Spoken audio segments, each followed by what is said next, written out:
नमस्कार, शुभ दुपार. स्वागत आहे सर्वांचं. आज जो विषय आपण घेणार आहोत, यापूर्वी आपण हे शिकलोय, तेच आपण परत सेशन करतोय. याचं कारण असं की बरेच लोकांनी हे बघितलं नव्हतं. तर विषय आहे वाताचे आजार आणि त्यांना कसं बरं करता येईल. वाताचे आजार असतील तर त्यावर काय उपाय करावे. आणि बऱ्याचदा हे जे त्रास असतात वाताचे, काही घरी उपाय केल्याने आणि काही बदल केल्याने जीवनात खूप फरक पडतो. बऱ्याचदा 50% बदल घरीच उपाय केल्याने होऊ शकतात. काही चुका पण आपण करतो, त्या पण आपल्याला लक्षात येतील. आणि कोणता वाद काय होतं आणि कोणत्या वादात काय नाही करायला पाहिजे, हे पण आपल्याला माहिती होईल. तर आपल्या सर्वांचे धन्यवाद की आपण जुळलेत आणि वेळेवर तुम्ही सर्वांनी जॉईन केलं. तर सुरू करूया सेशन. वाताचे आजार असतात ना, घराघरात असतात. आणि हे वाताच्या आजारामुळे काय होतं, आपली फरफट चालू होते. या दवाखान्यातून त्या दवाखान्यात, अमरावतीहून नागपूरला.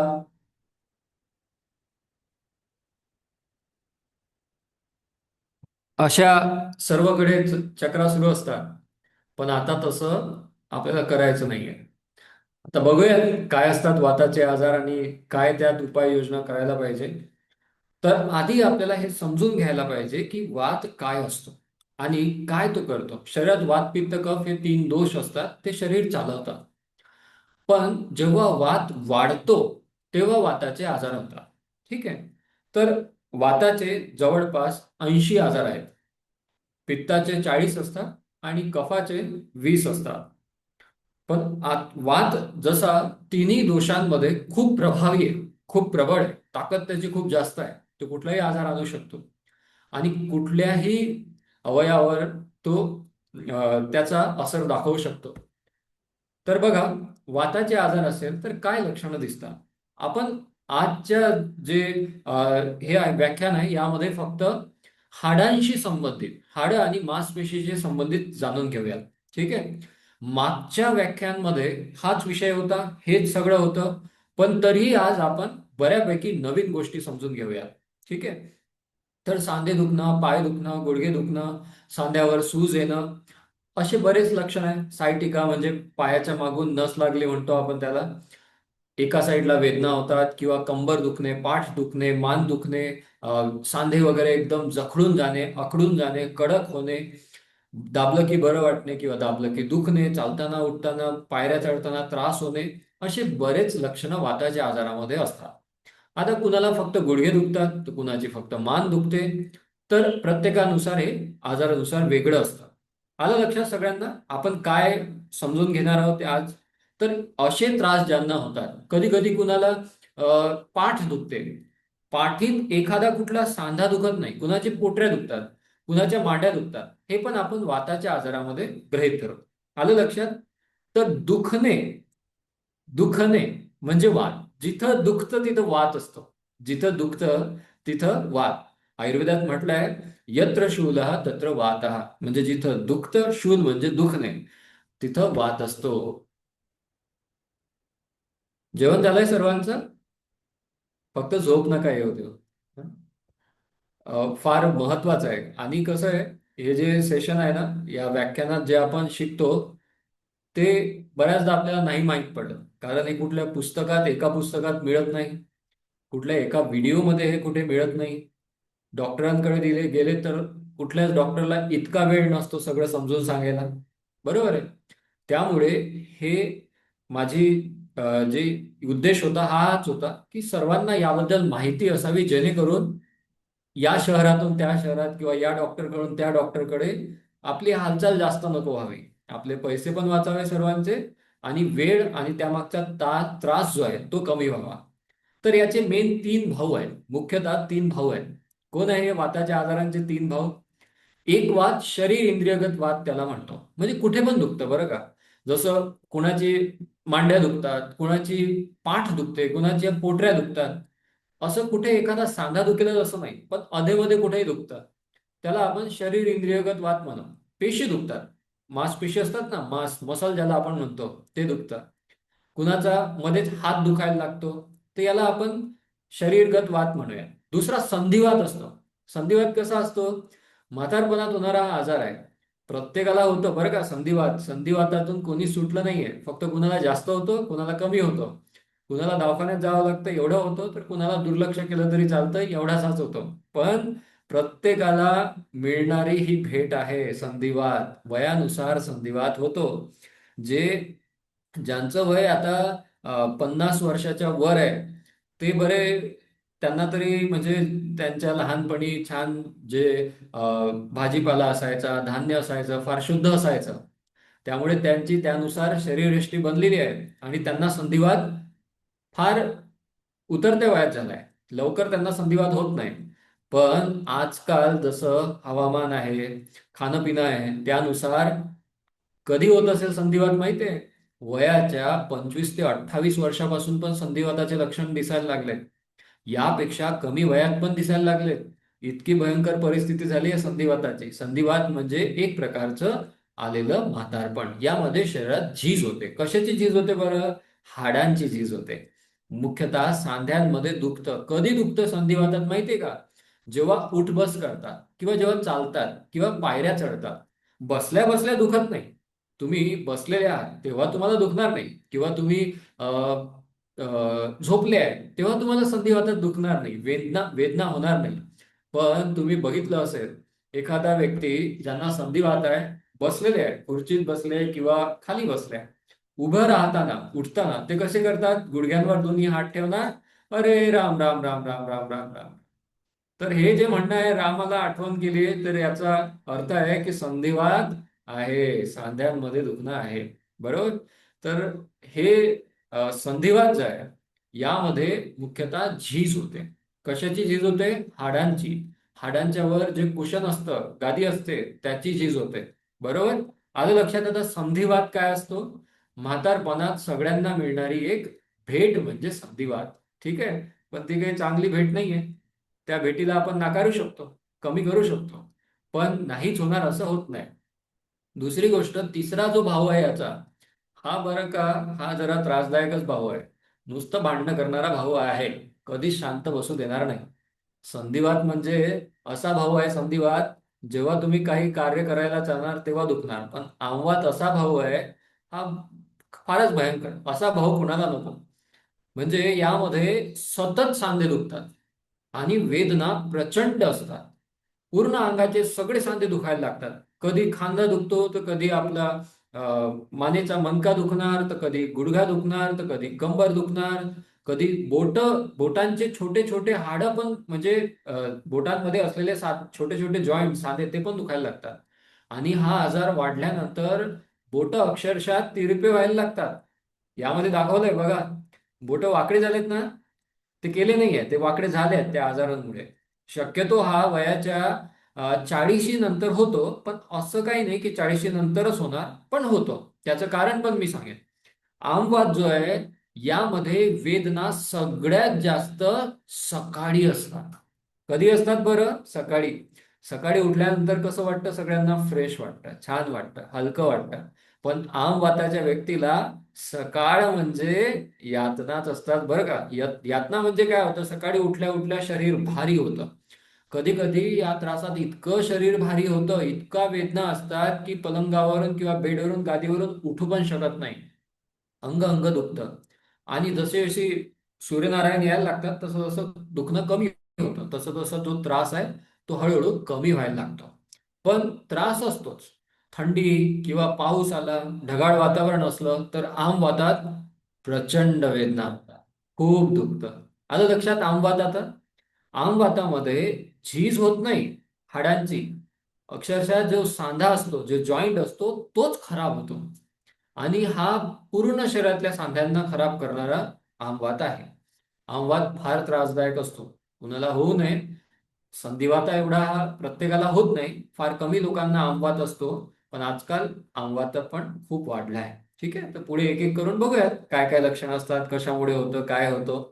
ठीक आहे. संधिवात आणि आमवातात फरक सगळ्यांना माहित पाहिजे. कारण संधिवातात जी उपाययोजना असतात त्या आमवातात चालत नाही.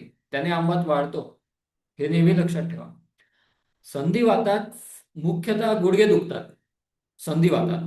आमवातात कुठलाही जॉईंट दुखू शकतो किंवा सगळेच दुखू शकतात. आम वातात सगळ्यात जास्त वेदना सकाळी असतात. तुम्ही काम करा नका करू सतत दुखत राहतात सांधे. आणि प्रचंड वेदना सूज पण असते. संधिवातात सहसा सूज येत नाही, येऊ शकते पण कमी. पण आम वातात सूज निश्चितपणे असते. सूज असतेच. ठीक आहे. आणि सकाळी खूप वेदना होतात. आतून ताप आल्यासारखं पण वाटतं आम वातामध्ये. चला पुढे जाऊया. नाही ते एकावरच आपण बोलत बसलो तर तुम्हाला झोप यायची. आताच जेवण झालंय. कुणी तर गोड पण खाल्लं असेल. गोड जास्त खाल्ल्यानं आमवात होतो बरं का. गोड जास्त खायचं नाही. आज पूर्वी फार कमी गोड खाल्लं जायचं. एखाद्या प्रसंगात वेळीच गोड खायचे. पण आजकाल गोडाचं प्रमाण फार वाढलंय. त्यामुळे असे आजार पण वाढले. हो ना. आता जो शरीर इंद्रियगत वात असतो म्हणजे कुठं पण दुखतं बरं का. म्हणजे यामध्ये काय होतं, अकडावा असतो. जखडणे, अकडणे ज्याला आपण म्हणतो. यामध्ये आपल्या ज्या मांसपेशी असतात त्या अकडून जातात. अकडल्यामुळे त्या दगडासारख्या होतात. आणि त्यांच्या मधून जाणाऱ्या किंवा त्यांच्या जवळून जाणाऱ्या ज्या रक्तवाहिन्या असतात ज्यातून रक्त जातं त्या पण अकडून जातात. आता आपल्या ज्या मांसपेशी असतात त्या आपल्या हालचालीला कारणीभूत असतात. पण आपल्या रक्तवाहिन्या पण मांसपेशीपासून बनलेल्या आहेत. त्या पण अकडून जातात. आता त्या अकडल्यामुळे काय होतं माहितीये, मांसपेशी आणि रक्तवाहिन्या अकडल्या की हार्टचा त्रास संभवू शकतो. म्हणजे ब्लड प्रेशर अचानक वाढणे किंवा आपली जी बीपी म्हणतो आपण, बीपी वाढलेली असणे, हे त्रास यात उद्भवायला सुरू होतं. आणि ज्या जॉईंटला ती रक्तवाहिनी रक्त पुरवठा करत आहे, तर जॉईंटला रक्त मिळू नाही शकत पूर्णपणे. त्यामुळे तो जॉईंट खराब व्हायला लागतो. आणि तो सांधा किंवा जॉईंट खराब व्हायला लागला तर मग सांध्यांचे आजार होतात. वाताचे आजार झाले आपण म्हणतो. हो ना. तर सगळ्यात मोठं कारण वाताच्या आजाराचं हे आहे. काय आहे? अकडावा. एकदा अकडावा झाला कमरेत, सगळ्यात जास्त अकडावा कुठे होतो माहितीये का? सगळ्यात जास्त मांसपेशीमध्ये अकडावा कुठे असतो?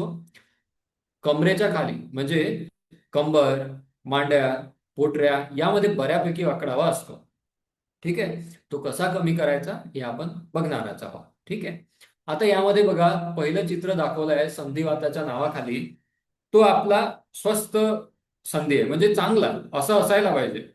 पण जेव्हा आमवात होतो तेव्हा काय होतं बघा. आमवात झाल्यानंतर जो सांधा असतो, तिसऱ्या नंबरचं फोटो बघा यामध्ये दाखवलंय. पूर्ण सूज येते, लाल लाल दाखवलंय ना. आणि मध्ये बघा संधिवात दाखवलाय. तीन जॉईंटचे चित्र दाखवले ना इथे. पहिल्या चित्र जे आहे त्यामध्ये चांगला जॉईंट दाखवलाय की बाबा असा जॉईंट असायला पाहिजे. दुसऱ्या ह्याच्यात संधिवात दाखवलाय, झीज झाली आहे, एकदम असं खरबट्टर झाल्यासारखं झालंय. आणि तिसऱ्यामध्ये सूज आली आहे. जो पूर्ण सांधा आहे, जो पूर्ण जॉईंट आहे तोच खराब होतोय. तर असा हा आमवात असतो. ठीक आहे. तर असं आपल्या शरीरात याचा प्रभाव पडतो. त्यानंतर काय कारण असू शकतात इंद्रियगत वाताचे? व्यायामाचा अभाव, व्यायामच करत नाही. बऱ्याचदा आम्ही पेशंटला सांगतो तुम्ही थोडं चालणं सुरू करा, योग अभ्यास सुरू करा. घरीच तर कामं होतात, इतके इतके कामं असतात. मग त्यातच तर चालणं फिरणं होतं. बघा, घरी कामं जे आपण करतो आणि व्यायाम करतो यामध्ये खूप फरक असतो. व्यायाम म्हणजे फक्त शरीराची हालचाल नव्हे. शरीराची हालचाल करणे, पूर्ण दिवसभर शारीरिकदृष्ट्या ऍक्टिव्ह असणे आवश्यक आहे. म्हणजे शरीराची हालचाल व्हायलाच पाहिजे. पण यामध्ये आपल्याला हे पण लक्षात असायला पाहिजे की व्यायाम हा व्यायामच असतो. व्यायाम म्हणजे चालणे किंवा योगासनं करणे. यामुळे जे मांसपेशींची हालचाल होते, जो रक्तप्रवाह येतो तो अन्य कार्यात येत नाही. त्यामुळे व्यायाम करणे सगळ्यांना आवश्यक आहे. आलं लक्षात? दुसरी गोष्ट, अति व्यायाम. क्षमतेपेक्षा अति व्यायाम करणे म्हणजे खूप जोरात व्यायाम करणे, पटापट व्यायाम करणे, खूप थकवा येईपर्यंत व्यायाम करणे. याने पण हाडं कमजोर होतात, हाडे ठिसूळ आहेत किंवा हाडं, सांधे जे आहे ते कमकुवत होतात. त्यामुळे अति व्यायाम पण करू नये. चुकीची बसण्याची व उभे राहण्याची पद्धत हे मात्र सगळ्यांमध्ये आहे. सर्व लोक आहे ना, चुकीचे बसण्या आणि राहण्याच्या पद्धतमुळे बऱ्यापैकी पीडित आहेत. तर बसणे आणि उभे राहणे हे सरळ असावं. पण कसं माहित होईल आपल्याला की सरळ आहे आपण नाहीये? ते आपण बघूया. तर बघा,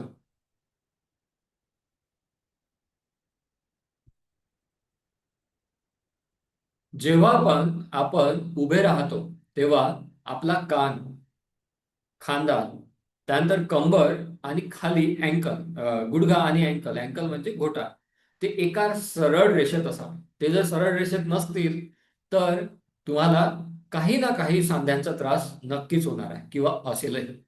ज्यांना सांध्यांचा त्रास असतो, तुम्ही बघा, 90% शक्यता आहे की त्यांची जी कान, खांदा, कंबर, गुडघा आणि घोटा एका लाईन मध्ये नसतील. ते एका रेषेत नसतील, ते मागे पुढे असतील. जे विद्यार्थी आहेत, जे शाळेत जातात किंवा जे कॉलेजमध्ये जातात किंवा जे कम्प्युटरवर काम करतात, त्यांचं बघा, नेहमी हा मान समोर आलेली असेल, असं समोर असेल. हे बघायचं कसं? तर भिंतीजवळ उभं राहायचं, भिंतीला बघ, म्हणजे भिंतीला एक साईड करून असं उभं राहायचं. ठीक आहे. आणि साईडने दुसऱ्या व्यक्तीने बघायचं. आपण स्वतःच आपल्याला बघून नाही करू शकत.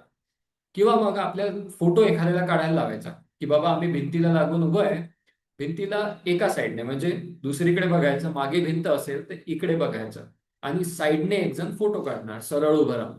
तुम्ही बघा सरळ येत आहे का? सरळ नसेल येत ना, तर मग कुठला ना कुठला त्रास नक्कीच होणार आहे. एखादा सांधा पुढे भविष्यात जाऊन तो नाकामी होणार आहे आणि तो त्रास देणार आहे, बरोबर. त्यामुळे ते एका रेषेत असायला पाहिजे. तुम्ही जर व्यायाम सुरू केला, योगासनं सुरू केले, तर हे सरळ ठेवायला मदत होते. फक्त हळू करायचं. पटापट करण्याने नुकसान होतं, हळू करण्याने फायदा होतो. आलं लक्षात? तर ही एक गोष्ट झाली. मग हे सरळ करण्याची अजून कुठली सोपी पद्धत आहे? बऱ्याचदा होतं, कुणी वाकून बसलेलं असतं, आपण त्याला म्हणतो सरळ बस.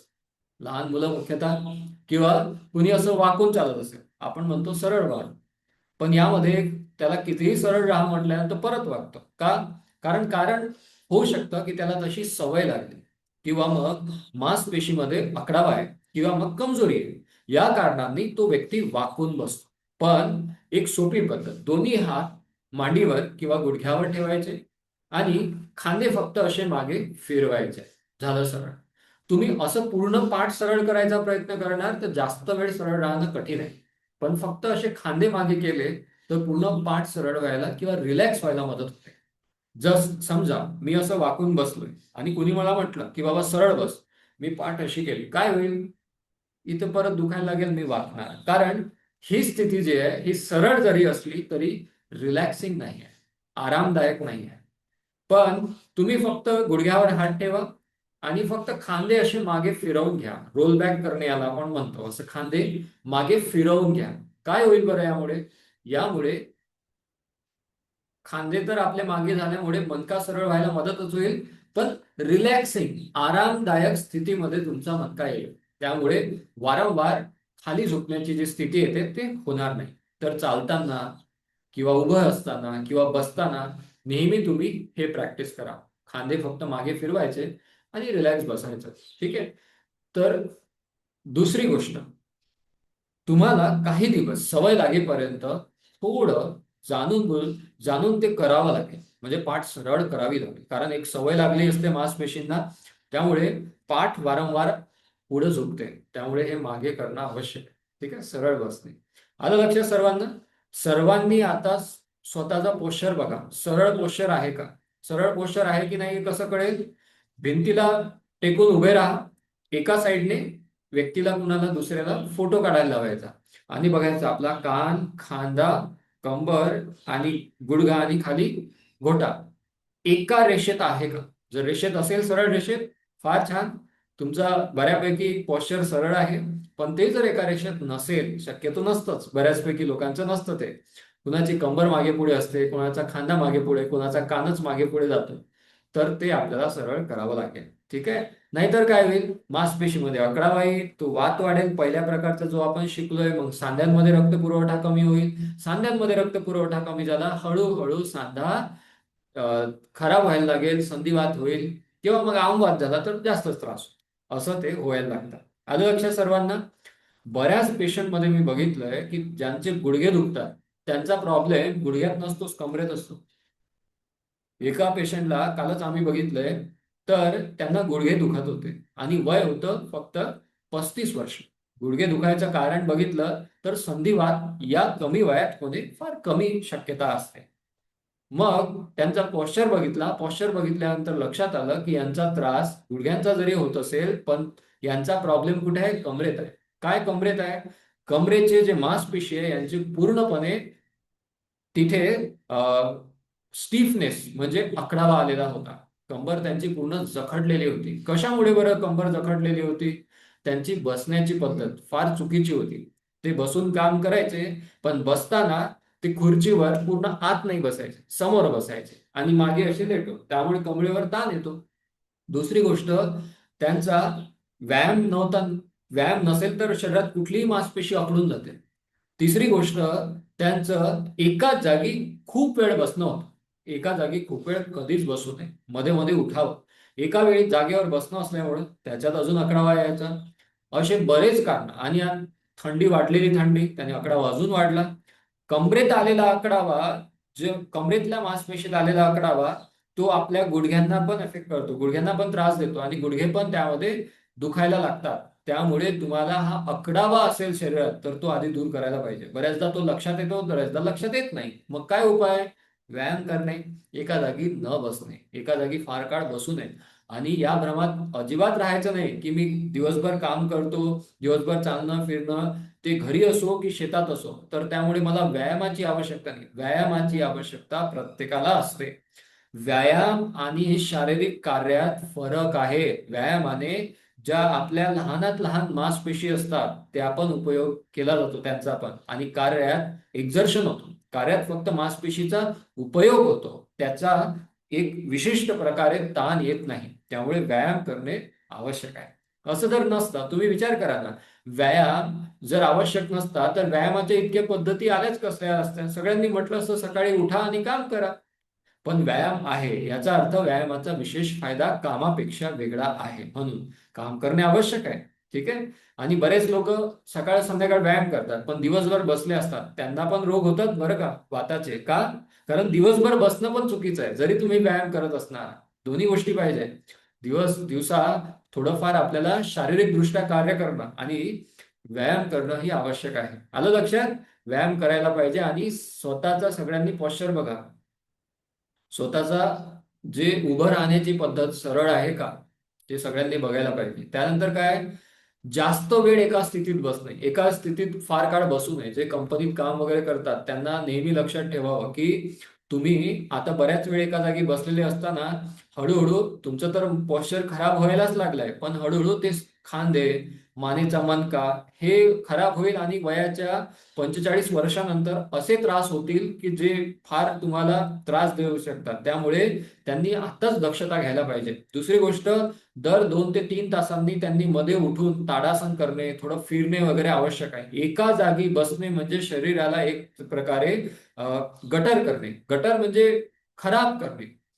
एखादा तलाव आहे ज्याचं पाणी वाहत नाहीये, ते तलावाचा वास यायला लागतो, तसं शरीरात पण होतं. एका जागी बसूच नाही. शरीरात रक्तप्रवाह छान होत राहायला पाहिजे. रात्री उशिरापर्यंत जागरण करणे. रात्री उशिरापर्यंत जागरण करण्याने शरीरात पित्त वाढतं. पित्त वाढलेलं पित्त रक्तात जातं आणि ते प्रत्येक अवयवाला, मांसपेशीला, हाडाला नुकसान पोहोचवतं. हाडे नाजूक करतं, हाडे ठिसूळ बनवतं, वाताचे आजार उत्पन्न करतं, पित्ताचे तर करतच. त्यामुळे रात्री उशिरापर्यंत जागरण करू नये. बरेच विद्यार्थी रात्री अभ्यास होतात म्हणून रात्रीचं जागरण करतात, पण काय होतं यामुळे? ज्या गोष्टीसाठी ते रात्री जागरण करत आहात ते त्यांना प्राप्त पण होईल, पण ते प्राप्त झाल्यानंतर त्याचा उपभोगच करू नाही शकणार, कारण त्रासच शरीराचे त्रास होणार. बरेच आपल्याकडे पेशंट्स येतात जे हॉस्टेलला राहतात किंवा जागरण होतं, बाहेरचं खाल्ल्यामुळे त्यांना पित्ताचे आजार किंवा भयंकर पोटाचे आजार, जसे आयबीएस असतं, क्रॉन्स डिसीज, हे फार असे आजार आहे. अल्सर होतं कोणाला पोटामध्ये. हे यामुळे होणारे आजार आहेत. त्यामुळे ही दक्षता प्रत्येकाने घ्या. रात्री उशिरापर्यंत जागरण करूच नये. भले अभ्यास कमी करा पण दिवसा करा. रात्रीचा तो अट्टहास नको. रात्री जागरण कुणीच करू नये. दुसरं, अयोग्य आहार. बरेच लोक फार कमी तेल तुपाचा उपयोग करतात, तर थोडंफार तेल तूप जेवणामध्ये असावं, किंवा जेवण खूप थंड नसावं, किंवा जेवताना काही थंड खाऊ नये. बरेच लोक बाहेर जेवायला गेल्यानंतर गरम जेवण असतं आणि सोबत कोल्ड्रिंक वगैरे पितात. पेय पदार्थ असतात ते चुकीचं आहे. त्याने अग्नी मंद होते आणि शरीरात विकार उत्पन्न होतात. अपचनकारक पदार्थ म्हणजे मैद्याचे पदार्थ, तळलेले पदार्थ, गोड पदार्थ यांचा फार उपयोग नको ना. आजकाल घराघरात ब्रेड, बिस्किट, बटर हे असतंच, पण ते नसायला पाहिजे. यामुळे आजार खूप उत्पन्न होतात. जे आंबट पदार्थ असतात, आंबवलेले असतात, ते पण उपयोग कमी करायला पाहिजे, फार नको. अनियमित भोजन वेळ नको, जेवणाची वेळ निश्चित असावी. किंवा तुम्हाला काही जुना मार लागला असेल तरी असं होऊ शकतं. किंवा काही लोक फार फॅन खालीच झोपतात, ते पण हळूहळू वाताचे आजार उत्पन्न करतं. फॅनच्या डायरेक्ट खाली झोपू नये. किंवा थंड पाण्याने रोज आंघोळ करण्याचा अट्टहास पण नको. ठीक आहे. आंघोळीला पाणी थोडंफार गरम असावं, म्हणजे जे शरीराला सुखकारक असेल अशा पाण्याचा उपयोग आंघोळीकरिता करावा. म्हणजे बरेच लोक बरेच लोक नाही, पण आयुर्वेदात सांगितलंय की शरीराला जे सुखकारक असेल, जसं थंडीत गरम पाणी छान वाटतं तर गरम पाण्याने आंघोळ करावी. नंतर हळूहळू जशी थंडी कमी होते तर थोडं कोमट पाणी घेतो आपण, मग नंतर उन्हाळ्यात थंड पाण्याने आंघोळ करतो तर ते चालेल. पण हिवाळा आहे, पावसाळा आहे, अशा वेळी थंड पाण्याने आंघोळ करू नका. ठीक आहे, गरम पाणी घ्या. आणि डोक्यावरून गरम पाणी घ्यायचं नाही. डोक्यावरून हलकं कोमट पाणी चालेल, पण गरम पाणी नको, कारण केसांसाठी आणि डोळ्यांसाठी गरम पाणी चांगलं नसतं. केसांना आणि डोळ्यांना हानी पोचते. त्यामुळे डोक्यावरून साधारण थंडच पाणी घ्या. मानेपासून खाली तुम्ही गरम पाण्याने आंघोळ करा. ठीक आहे. वाताचे आजार असणाऱ्यांनी विशेष याची दक्षता घ्यावी. है ना. बरेच व्हिडिओ बघून थंड पाण्याने आंघोळ करा, याने हे ताकद वाढते, असं काही नाही. शास्त्रात सांगितलं आहे ना, गरम पाणी, तर गरम पाण्याचा उपयोग करायचा आहे. ठीक आहे. कमी वय असताना याचा काही प्रभाव पडत नाही, नंतर नंतर वय झाल्यानंतर त्याचा परिणाम दिसायला लागतो.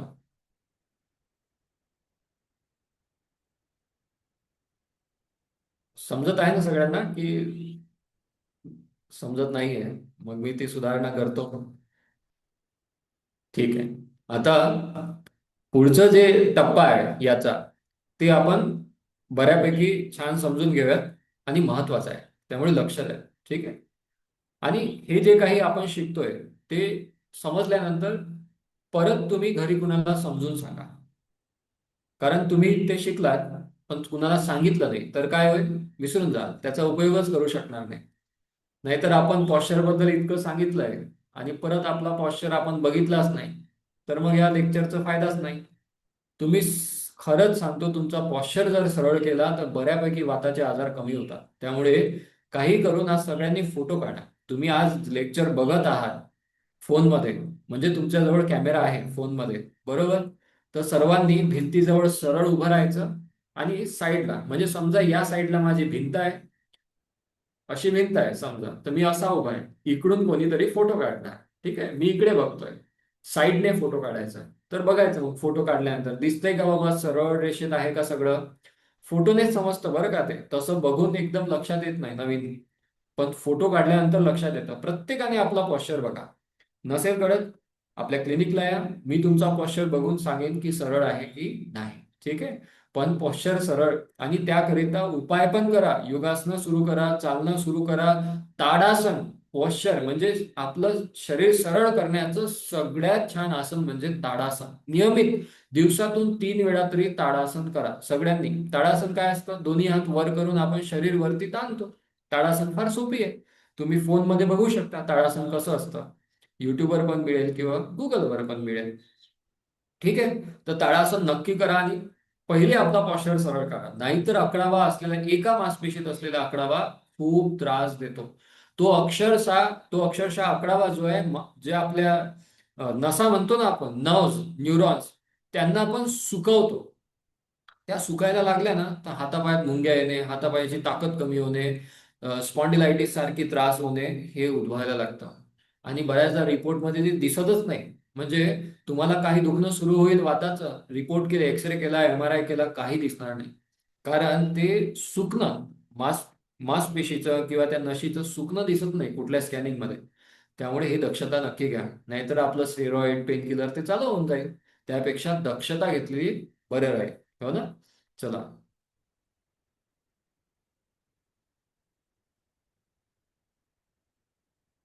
आमवाताचे काय कारणं असू शकतात बघा.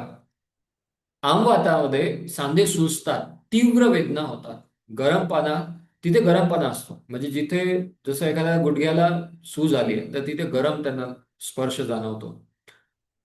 आणि यामध्ये सगळ्यात जास्त त्रास सकाळी होतो. आमवात प्रत्येकाला होत नाही, फार कमी लोकांना आमवात होतो. आता याचे काय कारण असतात याचं बघा, शरीरात होतं काय आमवात जेव्हा होतं, त्याची सुरुवात कशी होते. काय होतं, समजा आपलं जेवण झालं आणि जेवण भरपूर झालंय, किंवा भूक नसताना आपण जेवण केलंय, किंवा गोड प्रमाणात जास्त प्रमाणात खाल्ल्या गेलंय, किंवा आपल्याला अपचन झालंय. आणि हे अपचन झालेलं, त्याला आपण आम असं म्हणतो आयुर्वेदात. जे पचलं नाही त्याला आम असं म्हणतात. ते रक्तात गेलं, रक्तातून सांध्यांमध्ये जाऊन आमवात तयार होतो. ठीक आहे. आता याचं सगळ्यात मोठं कारण आजच्या जगात कशाचं आहे माहितीये का? लग्नात आपण जातो सगळे, तिथे खूप असे पदार्थ असतात.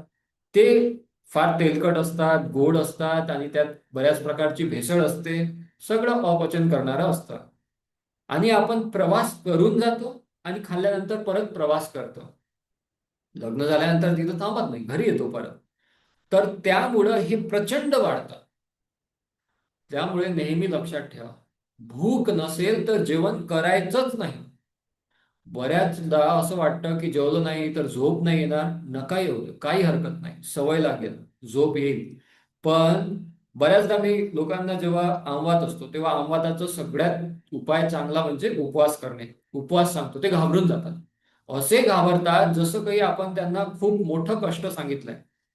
नेहमी लक्षात ठेवा, उपवासाला पर्याय नाही, उपवास करायलाच पाहिजे प्रत्येकाने. आता उपवास कसा करायचा, कधी करायचा, हे मी आता समजून सांगतो पुढे. ठीक आहे. पण कधी नेहमी लक्षात ठेवा की जर तुमचं लग्नात वगैरे जेवण झालं, गोड वगैरे खाल्लं, रात्री जेवण करू नका, काहीही खाऊ नका.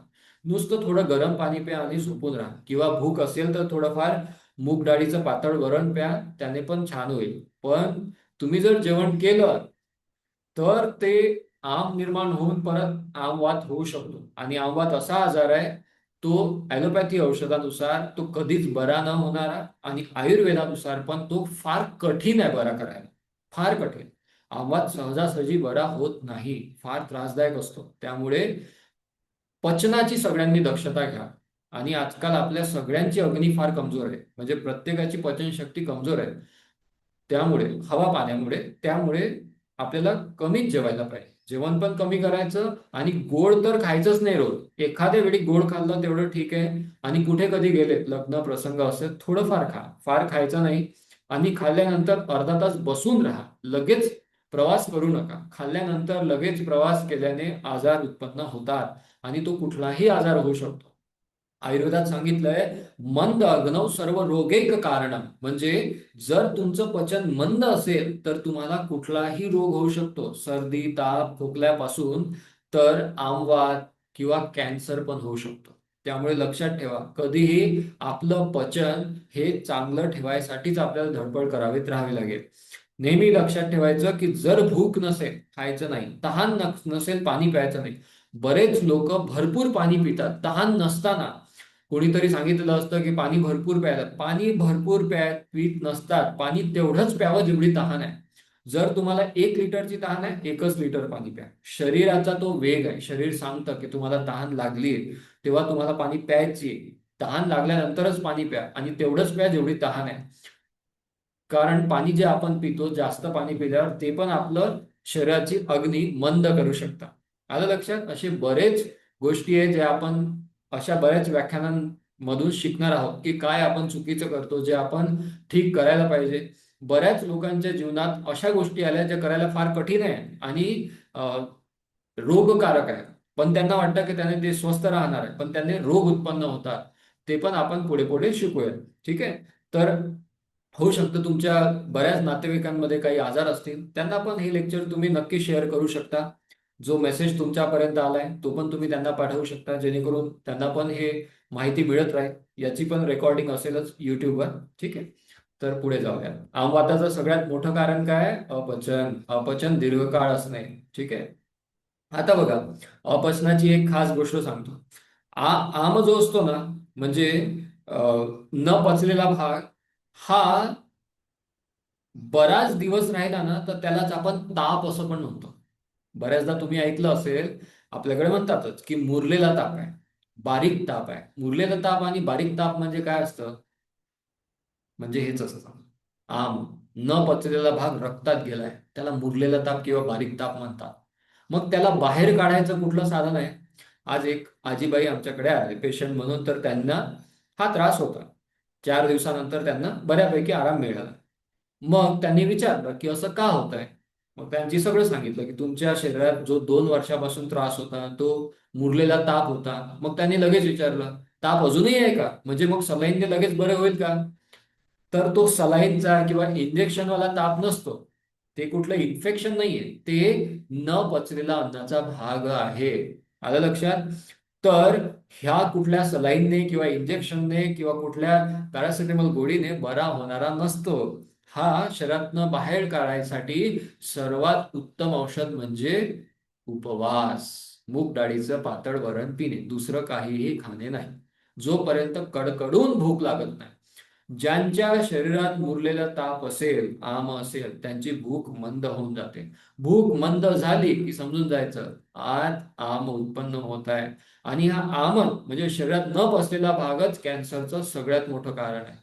त्यामुळे या गोष्टीकडे लक्ष द्या. जेव्हा तुमची भूक नसेल ना, चुकूनही दूध, दुधाचे पदार्थ, गोड पदार्थ खायचे नाही. वरण, भात, भाजी, पोळी खा, पण कमी प्रमाणात. जास्तीत जास्त मूग डाळीचं वरण प्यायचं, पातळ वरण बनवायचं, त्यात मसाले वगैरे, त्याला चविष्ट टेस्टी बनवायचं आणि ते प्यायचं. आलं लक्षात? किंवा मग आयुर्वेदिक औषधांनी ते पटापट बरं व्हायला मदत होत असते. ठीक आहे. पण उपवास हा अटळ आहे, तो करावा लागेल. आणि बरेच बाहेर देशातले लोक उपवासावर संशोधन करून पुरस्कार घेत आहे. आणि आपल्या शास्त्रात, आपल्या परंपरेत, धार्मिकतेत ते उपवास आधीपासूनच आहे. पण आपण उपवास असे करतो ज्यामुळे अजून रोग उत्पन्न होतात. उपवासाला आपण काय खातो? साबुदाणा. साबुदाणा काय असतो? साबुदाण्याने प्रचंड भारपण वाढतं शरीरात. साबुदाण्याने शुगर वाढते शरीरात. साबुदाण्याने अपचन होतं. साबुदाणा शक्यतो टाळून भगर खायची, ती पण कमी खायची. एवढं पण नाही की पोट भरेल एवढं खायचं. दुसरी गोष्ट, उपवासाच्या दिवशी फळं खा, किंवा मग भगर खा, किंवा मग ताक प्या, किंवा मग उपवासच करा, काहीही खाऊ नका, गरम पाणी प्या फक्त. ते पण छानच आहे बरं का. त्यामुळे उपवासाच्या दिवस हाच आजकालच्या रोगाचं कारण बरेचदा बनत चाललंय. कारण काय का? तळलेलं खाताय, शिळं खाताय, किंवा उपवासाला साबुदाण्याचेच बरेच, त्यात साबुदाण्याचा वडा खाताय. इतकं ते भारी होतं पचायला, गॅस तयार करणारं किंवा शरीरात अपचन वाढवणारं होतं. त्यामुळे वाताचे आजार होऊ शकतात. मुख्यतः आम वात होऊ शकतो. आता कमी वय असतानाही माहीत पडत नाही, पण जसं जसं वय वाढत जातं, मग ते दबलेलं जे असतं ते बाहेर येतं आणि प्रचंड वेदना होतात. मग आपल्याला वाटतं की माझं फार तर सगळं छान आहे, जेवण छान आहे, सगळं छान आहे, चालणं फिरणं आहे, मग हा त्रास का होतोय? तो जुना आहे, जे जुनं निघतंय बाहेर. कारण वयाच्या 40शी नंतर आपली जी पचनशक्ती आहे ती जवळपास अर्धी होऊन जाते. म्हणजे जेवढी आपली पचनाची शक्ती शक्ती आहे ना, 4 पोळ्या इझिली पचवू शकत होतोस, पण त्या आता 2 पण पचायला जड होतील. वाटतं पोटात जात आहे, मस्त तृप्ती होत आहे, पण 40 झाल्यानंतर पटापट जेवण कमी करून टाकायचं. 50 झाल्यानंतर अजून जेवण कमी करून टाकायचं. जसं जसं वय वाढत जातं जेवणाचं प्रमाण कमी करायचं. आणि मी तुम्हाला खरंच सांगतो, जास्तीत जास्त माझे पेशंट गुजरातचे आहेत, तर त्यांना हा फार वेळ असतं गोड खायचं, फार गोड खातात आणि त्यांना हे आजार प्रचंड असतात. हेच नाही, असे आजार असतात जे बघून पण भीती वाटते, फार त्रासदायक. त्यांना रात्री मी सरळ सांगतो की रात्री तुम्ही खाऊच नका, रात्रीचं जेवणच बंद. तर आज 3 ते 4 असे लोक आहेत ज्यांनी 2 वर्षापासून रात्री काहीही कण खाल्लेला नाही, काहीच नाही खाल्ला. आणि त्यांचं त्याच्यामुळेच, फक्त ते उपवास केल्यामुळे फार आपले आजार बरे केले. त्यामुळे तुम्हीही लक्षात ठेवा, रात्रीचं जेवण शक्यतो कमीच करा, किंवा मग मध्ये मध्ये शक्यतो सोमवार गुरुवार काहीतरी मुगाचं वरणाचं पाणी पिलं तेवढंच करून उपवास करा. आठवड्यातून एकदा तरी करा उपवास. म्हणजे मी तो नाही म्हणत आहे तळलेलं वगैरे खाणं, ठीक आहे? तर हे करा. आणि एक सोपी उपाय पुढे बघूयात काय कारण आहे अमवाताचं. वारंवार खाणे. म्हणजे बऱ्याच लोकांना सवय असतं, आता नाश्ता झालाय, शेंगदाणे खाणार, फुटाणे खाणार, हे खाणार, ते खाणार, काजू बदाम खा. एवढं नका खाऊ. किती खाताय, किती खाताय, एवढं नसतात का? जेवण, नाश्ता, दुपारचं जेवण, रात्रीचं जेवण याच्यामध्ये खाणं, म्हणजे शरीराला त्रास देणेच आहे. मध्ये मध्ये खात राहायचं नाही. फार वाईट सवय लागलेली असते, लहान मुलांनाही ती सवय लागते. आणि आज मी बघतो, जी आई असते लहान मुलांची, त्यांना तर प्रचंड भीती किंवा वेडच असतं मुलाला खाऊ घालायचं. तो खात नाही तरी त्यांना खाऊ घालतात. असं करू नका. त्याला भूक नसेल तो नाही खाणार. भूक लागल्यावर लहान बाळ येतच, त्याला भूक लागतेच. म्हणजे 5 वर्ष 10 वर्षाचा मुलगा असेल मुलगी असेल, ते भूक लागली की मागतच जेवायला. पण भूक नसताना त्यांना जबरदस्तीने खाऊ घालू नका. कारण भूक लागणे आवश्यक आहे. ते तुम्ही खाऊ घालता त्यामुळे त्याचा चिडचिडपणा, मंदपणा, विसरभोळेपणा हे वाढायला लागतात. ठीक आहे.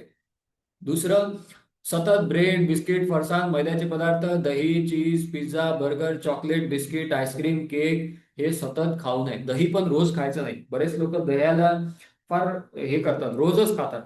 दही पोषक आहे, खूप उत्तम आहे, पण पोषक आहे म्हणून शरीरासाठी छानच असेल असं नाही. मध्ये मध्ये खायचं पण रोज खायचं नाही. दहीने पण शरीरात वजन वाढतं, शुगर किंवा आमवात होण्याची शक्यता वाढते. ठीक आहे. याच्यावर उपाय काय असतात बरं? ज्या कारणाने त्रास होतो ते आधी बंद करायला पाहिजे. आधी आपली जी चाल असते ती जाते दवाखाना. आधी पहिले जे कारण आहे ना, आपण कारण शिकलोय आज. कारण सगळे बऱ्यापैकी शिकलो. ते आधी बंद करा, की कुठल्या कारणाने मला हा त्रास होतोय. डॉक्टरांना भेटून हे विचारा, की मला हा त्रास का होतोय. शक्यतो आयुर्वेदिक डॉक्टरला हे माहीत असतं, की हा त्रास का होतोय. तर ते तुम्हाला सांगतील, की हा त्रास का होतोय, कशामुळे होतोय, काय खायला नाही पाहिजे. हे पण नक्की विचारा. खायला काय पाहिजे हे सगळ्यांना माहीत असतं, पण काय नाही खायला पाहिजे हे माहीत असायला पाहिजे. पचनाचा त्रास असेल, जसं पोट भारी होणे, गॅसेस असणे, पोट साफ न होणे, मलविबंध, त्याला आधी ठीक करा. काही करून ते आधी बरं करा. कारण सगळ्या रोगाचं कारण तिथेच फसलेलं आहे. बरोबर. नियमित व्यायाम करणे, थोडंफार चालणं फिरणं, व्यायाम करणं, योग अभ्यास करणं, ते आवश्यक आहे. दुसरी गोष्ट, ज्यांना संधिवात आहे किंवा ज्यांचंही वय 40च्या पुढे गेलंय, त्यांनी रोज तेल लावावं. सांध्यांना, गुडघे, मणका, मान, पाठ, जिथं जिथं शक्य आहे तिथं रोज तेल लावा. तिळाचं तेल सर्वोत्तम. तिळाचं तेल लावू शकता. तेल लावल्याने सांध्यांमध्ये होणारी झीज कमी होते. आणि जर झीज झाली असेल तर त्याला शेकणे, तेल लावणे. पूर्वी प्रत्येक घरात तेलाच्या किती बाटल्या असायच्या, तेलच लावायचे लोक. आता तेलाच्या बाटल्या कमी झाल्या, खायच्या तेलाच्या बाटल्या वाढल्या. बरोबर आहे. आधी खायचं कमी तेल होतं, लावायचं जास्त होतं. आता उलट झालं. जेवढं आधी लावायचे तेल लोक अंगाला, तेवढं आता खायला लागले. बरोबर आहे ना. तर त्याचे मग परिणाम पण दिसायला लागले. तर त्यामुळे खाऊ नका तेल जास्त, तेल अंगाला लावा जास्त. ठीक आहे. तर तीळ तेल यात सर्वोत्तम असतं. तीळ तेल लावा. जर संधिवात असेल, आमवातात तेल लावत नसतात. आमवात असेल तर नेहमी लक्षात ठेवा, आमवाताला इंग्लिशमध्ये रुमॅटॉइड आर्थरायटिस असं म्हणतात. तर आरे म्हणतात, आरे या आजारात आमवातात तेल लावायचं नाही. म्हणजे सांध्याला सूज असेल, सकाळी जास्त वेदना असतील, कधी त्रास होत असेल, तर तेल लावायचं नाही. तेल कधी लावायचं? संधिवात. उठता बसता जर देव आठवत असेल, जसं उठताना त्रास होतोय, बसताना त्रास होतोय, चालताना, तेव्हा तेल लावा. तेल दोन्ही टाइम लावा. शेकून काढा. शेकणे फार उत्तम, खूप उत्तम. पेन किलर सारखं हे काम करेल. म्हणजे लगेच तुम्हाला बरं करणार नाही, पण हळूहळू हळूहळू सांध्याची ताकद वाढेल, तिथलेला अकडलेपणा, जखडलेपणा कमी होईल आणि त्रास कमी व्हायला लागेल. त्यामुळे तेल लावा आणि शेकून काढा. ठीक आहे. त्यानंतर मानसिक शांती, मन मोकळे आवश्यक आहे. बऱ्याचदा काय होतं, जो ताण तणाव असतो प्रत्येकाच्या डोक्यावर, काही ना काही ताण तणाव असतो. तो ताण तणाव आपल्या मांसपेशीत अकडावा निर्माण करतो. शरीर संकुचित व्हायला लागतं. शरीरात अकडावा निर्माण व्हायला लागतो. आणि आपल्या हृदयाच्या मांसपेशीमध्ये, आपल्या रक्तवाहिन्यांच्या मांसपेशीमध्ये, पचन संस्थेच्या मांसपेशींमध्ये किंवा सगळ्या शरीरावरच्या मांसपेशीमध्ये कुठेही हा आपला ताणतणाव राहतो. आणि त्यामुळे पण हे आजार उद्भवतात. त्यामुळे मन मोकळे करण्याकरिता तुम्हाला काही ना काही उपाययोजना करायलाच पाहिजे. तर त्यासाठी तुम्ही कुठला तुमचा ग्रुप असेल त्यासोबत योग अभ्यास करा, कुठे जवळपास फिरा, हे ते करणं आवश्यक आहे. कारण मन मोकळं झाल्याशिवाय तो आकडावा जाणार नाही. औषधाने जाईल का? मानसिक ताणामुळे जो आकडावा शरीरात आलाय तो कशाने जाईल का? नाही जाणार.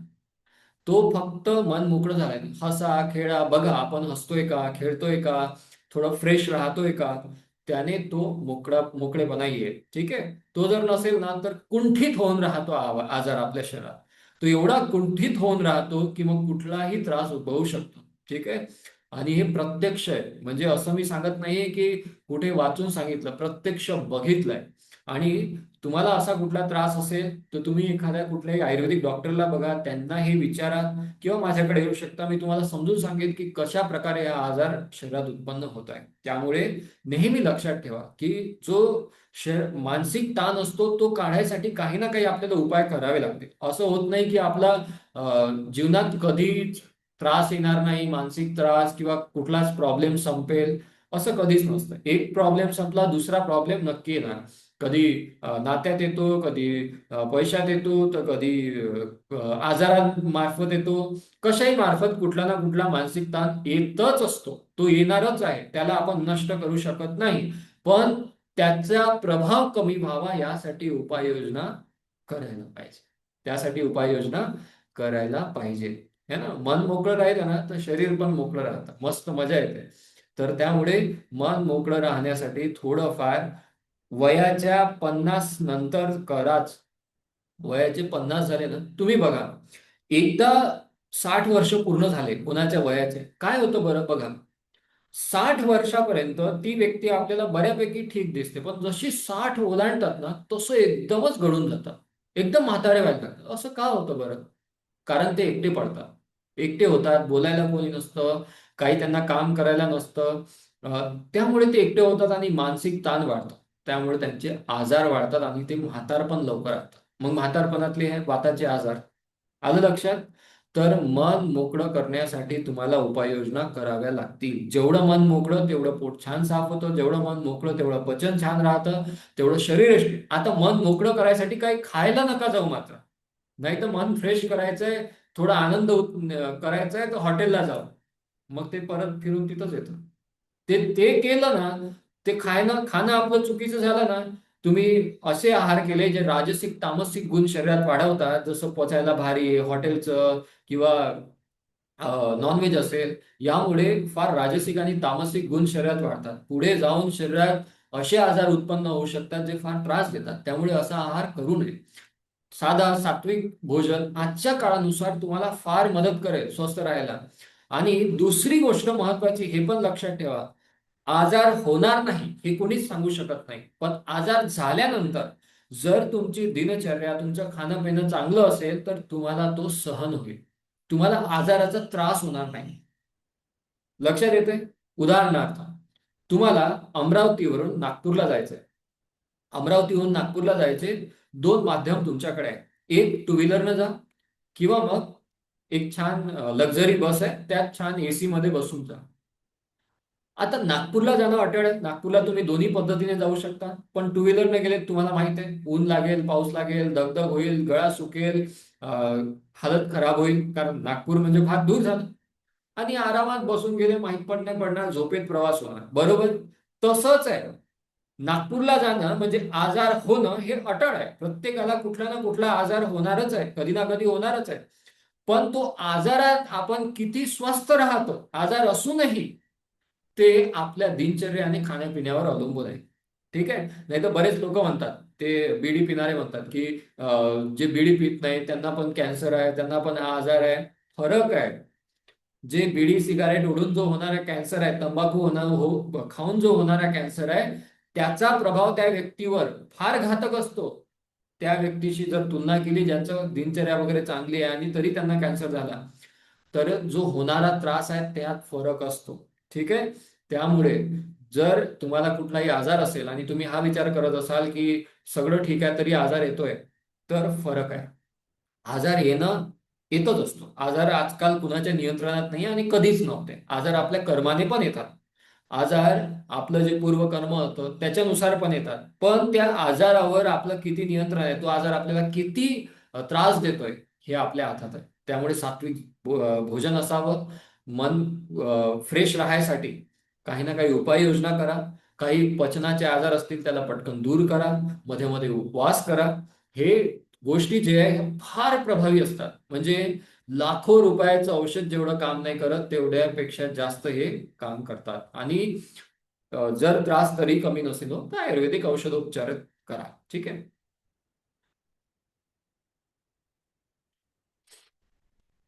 आता यात बघा मी काही उपाय सांगितले. रोज रात्री जर तुमचं पोट बिघडलं असेल, कारण आधी आपल्याला पचन सुधारायला लागेल. पचन जर सुधारलं नसेल, पचन ठीक नसेल, तर आधी जोपर्यंत चांगली भूक लागत नाही, व्यवस्थित ठीक होत नाही, तोपर्यंत रात्रीचं पातळ मुगाचं वरण प्या किंवा पातळ खिचडी बनवून ते घ्यायचे. दुसरी गोष्ट, जोपर्यंत पचन सुधारत नाही तोपर्यंत दूध, दही, गोड, तळलेला मैदा हे किंवा बाहेरचं ब्रेड बिस्किट पूर्णपणे बंद करा. भूक लागेल तेव्हाच जेवण करायचं. आणि शक्यतो गरम पाणी प्या. जर पचन चांगलं नसेल तर गरम पाणी प्यावं. नियमित व्यायाम करणं आवश्यक आहे. चालणं, योगासनं करणं, पण ते पण हळूहळू. नाहीतर आपण बऱ्याचदा बघतो काही लोक ऐकतच नाही बाबा, इतके पटापट पटापट करतात. पटापट करण्यात तुम्ही स्वतःच नुकसान करत आहात. पटापट कुठलीच गोष्ट करू नका. चालणं करा, पण योगासनं करताना हळूच. योगासनं म्हणतातच कशाला? स्थिरम सुखम आसन, म्हणजे जे स्थिरता उत्पन्न करतं ते आसन. जे पटापट पटापट ते आसन नसतं, ते शरीराला नुसतं हलवणं आहे. त्यामुळे हळूहळू. आता काही छोटे छोटे व्यायाम असतात, हे प्रत्येकाने करायला पाहिजे. छोट्या छोट्या सांध्यांमध्ये रक्त पुरवठा छान होण्याकरिता अ, आपल्या हाताचे, बोटांचे, खांद्याचे व्यायाम, मानेचे व्यायाम, हे सोपेच तर आहे. प्रत्येक जण 5 मिनिटात करू शकतं. हे करा, प्रत्येकाने करा. तिथे रक्तस्राव रोज होणे, हळूहळू होणे आवश्यक आहे. त्यामुळे हे व्यायाम पण हळूहळू करा. ठीक आहे. 5-5 वेळा हात वगैरे फिरवायला काही वेळ लागत नाही, पण स्थिरतेने फार हळूहळू करा. ठीक आहे. ताडासन प्रत्येकाने करावं, असं सुंदर असं आसन आहे ताडासन. ताडासन प्रत्येकाने केलंच पाहिजे. लहान असो, मोठे असो, मोठ्यापेक्षाही मोठा असो, कितीही मोठा असो, लहान लहान म्हणजे अगदी 4 वर्ष 5 वर्षाच्याही मुलाने किंवा मुलीने हे करावं. आणि म्हातारपणात तर करावंच लागतं. आणि यंग एज मध्ये तर करावंच. ताडासन फार सोपं आहे. दोन्ही हात वर ताणून आपण धरतो आणि दोन्ही टाचा वर उचलतो. फक्त शरीर सरळ रेषेत असावं, स्थिर राहून हे आसन रोज 5-5 वेळा करायचं. ठीक आहे. अजूनही काही आसनं सांगितली आहे, जसं दंडासन. दंडासन म्हणजे स्थिर असं बसतोय आपण, बघा डावीकडे दाखवलंय ना फोटो. त्यानंतर तितली आसन. तितली म्हणजे फुलपाखरासारखं आपण आपले दोन्ही पाय जोडून धरतो आणि वर खाली हळूहळू. हे तितली आसन बऱ्याच लोकांना इतका जोश येतो, पटापट पटापट पटापट पाय खालीवर खालीवर खालीवर करतात, जसे काही आता उडणारच आहेत. असं करायचं नाही. फार हळूहळू पाय खालीवर घ्यायचे. फास्ट केलं तर नुकसान होईल, हळू केलं तर आजारात मदत होईल. आजारांमध्ये सुधारणा व्हायला लागेल. पर्वतासन. पर्वतासन बघा, तो मुलगा करतोय ना दोन्ही हात वर करून, तसं पर्वतासन करायचं. मनका आपला ताणला गेला पाहिजे. ठीक आहे. पर्वतासन करा. मार्जारी आणि भितीला आसन. मार्जारी आसन आणि भितीला आसन. असं बसायचं आणि पाठ खालीवर करायची. यामध्ये बघा, पाठ खालीवर हा मुलगा करतोय. तर हे मार्जारी आणि भितीला आसन आहे. मणक्याचा छान व्यायाम यामध्ये होतो, पण हळूहळू. तिथे इतकं फास्ट फास्ट नाही करायचं, हळूहळू करायचं. अर्धभुजंगासन, मकरासन. भुजंगासन करताना लक्षात ठेवा, दोन्ही हात जोडलेले असावे, आपल्या शरीराला जोडलेले असावे, बाहेर नसावे. दोन्ही पाय जोडलेले असावे. है ना? कसं करायचं अर्धभुजंगासन, मकरासन, हे तुम्ही युट्यूबवर नक्की बघून घ्या. ठीक आहे. फार सोपे आहे, काही कठीण नाही आहे. शवासन, शेवटी शवासन पण करा. रिलॅक्स करा, सगळं शरीर रिलॅक्स करा. तर हे काही आसनं आहे. नियमित तेल लावा. तेल कुठलं लावणार? तीळ तेल, महानारायण तेल, किंवा दुखत असेल तर सल्लकी तेल लावायचं. आयुर्वेदिक मेडिकलमध्ये सल्लकी तेल मिळतं. नावच त्या तेलाचं सल्लकी तेल आहे. दुखत असेल तर लावायचं. अन्यथा महानारायण तेल किंवा तीळ तेलाने नियमित तुम्ही सांध्यांना, हातापायाला लावा. याने शरीरातला वात नियंत्रणात राहतो. वाताचे आजार होण्याची शक्यता कमी होते. आणि शेकून पण काढा. जर दुखत असेल तर गरम शेक द्या. आमवात असेल तर आमवातात गरम शेक द्यावा. है ना? कापडाने, गरम कापडाने किंवा गरम रेतीने पण शेकू शकता. आणि मानसिक शांतीसाठी प्रयत्न करायला पाहिजे. काहीतरी आनंददायक गोष्ट नियमित ग्रुप तयार करा. ग्रुपमध्ये राहा. ग्रुपमध्ये काही योग अभ्यास करा. ग्रुपमध्ये थोडं चालणं फिरणं काहीतरी करा. थोडं बाहेर निघून आनंद व्यक्त करा. ते आनंद असणे आवश्यक आहे. आलं लक्षात सगळ्यांना? आता मी थोडं एक सोप्या गोष्टी सांगतो, जे आपण आतापर्यंत बघितलंय. संधिवात असेल तर सगळ्यात उत्तम उपाय काय? तेल लावणे आणि शेकून काढणे. संधिवात म्हणजे उठता बसता त्रास होतो, पायऱ्या चढताना त्रास होतो, तेव्हा तेल लावणे आणि शेकून काढणे सर्वोत्तम उपाय. कुठलं तेल? तीळ तेल किंवा महानारायण तेल. दुखत असेल तेव्हा मग सल्लकी लावा, ते पेन किलर सारखं आहे, दुखणं कमी करतं तात्पुरतं. आणि आमवात असेल म्हणजे सांध्यांवर सूज असते आणि आकडावा खूप असतो, आणि कधी हा सांधा तर कधी तो सांधा, आणि सकाळचं दुखणं खूप जास्त असतं, त्यात आतून ताप असल्यासारखं पण वाटतं, तेव्हा तेल लावायचं नाही. तेव्हा काय करायचं? तेव्हा शेकून काढायचं. दिवसातून 2-3 वेळा शेकून काढा. थोडे व्यायामही करणं आवश्यक आहे आणि उपवास करा. आमवात असेल तर उपवास सर्वोत्तम आहे. उपवास करायचा. मूग डाळीचं पातळ वरण प्यायचं फक्त. लंघन त्याला आपण म्हणतो. ठीक आहे. तर दिवसात नाश्ता भरपूर करा, पोटभर जेवण, भरपूर म्हणजे पोटभर जेवण पोटभर करा, पण रात्री उपवास करा. रात्रीचं मूग डाळीचं वरण प्या, किंवा दिवसभरी पिलं तरी फार छान. याने लवकर बरं व्हायला मदत होते. ठीक आहे. तर हे आजचं एक सारांश आहे. आणि पॉश्चर पण ठीक करा, म्हणजे उभं राहणं हे ते सरळ असावं. शेवटी मग आयुर्वेदिक चिकित्सा, यानेही तुम्हाला बरं नसेल हो, आयुर्वेदिक चिकित्सा करू शकतो. आता यापुढे आपले असे अनेक लेक्चर्स असतील, अनेक व्याख्यान असतील, जसं ऍसिडिटी, पचनविकार, त्वचेचे आजार, लठ्ठपणा, बऱ्याच लोकांना वजन कमी करायचं असतं, महिलांचे आजार असतात, पाडीचे आजार असतात, आणि वाताचे यापेक्षाही अजून वेगळे आजार असतात, ते पण आपण बघूयात. जसं कुणाला मणक्याचं झालंय, मणक्यात नस दबली आहे, गादी सरकली आहे, त्यावर काय करू शकतो, हे सगळं आपण शिकूयात पुढे. ठीक आहे. तर आता आजचं लेक्चर झाल्यानंतर तुम्ही सर्वांनी काही प्रश्न असतील तर मला नक्की तुम्ही विचारू शकता, किंवा मग हे तुम्ही तुमच्या नातेवाईकांना नक्की सांगा.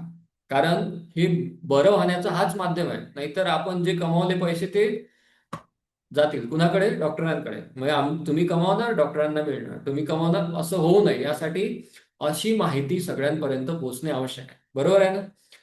तर मला आशा आहे की तुम्हाला सेशन मधलं काही आवडलं असेल. तर आपल्या सर्वांचे खूप खूप आभार की तुम्ही तुमचा वेळ दिला, तुम्ही हे लेक्चर बघितलं. आणि हे लेक्चर झाल्यानंतर कदाचित बऱ्याच लोकांना प्रश्न असतील, तुम्ही मला व्हॉट्सअपवर मेसेज करू शकता, किंवा मग भेटायला येऊ शकता, मी तुम्हाला माहिती देऊ शकतो. ठीक आहे. आणि यानंतरचं जे लेक्चर होणार त्याबद्दलही तुम्ही तुमच्या नातेवाईकांना जो मेसेज तुम्हाला मिळणार तो नक्की फॉरवर्ड करा, म्हणजे आपला ग्रुप बऱ्यापैकी मोठा होत जाईल आणि हजारो लोकांपर्यंत हे पोहोचत जाईल. धन्यवाद. फार खूप खूप धन्यवाद. थँक्यू.